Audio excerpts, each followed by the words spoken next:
আল্লাহর নবী ডাক দিয়া কয়, উম্মতেরা রে, দুনিয়ার সবাই জান্নাতকে চায়, কিন্তু এই দুনিয়ার মধ্যে যাদের মধ্যে 5টি গুণ আছে, আল্লাহর জান্নাত স্বয়ং তাদের জন্য অপেক্ষমান।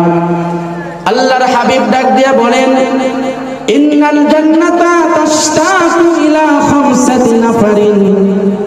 ও সাহাবীরা রে, নিশ্চয় জান্নাত 5টি শ্রেণীর মানুষের দিকে অপেক্ষমান, আগ্রহী।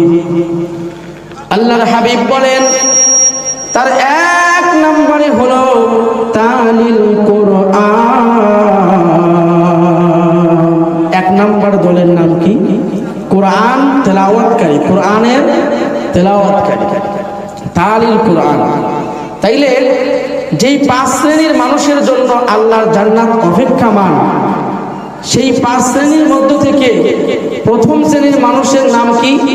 প্রথম দলের নাম কি? কথা বলেন। তালিল কোরআন, অর্থাৎ কোরআনের তেলাওয়াত।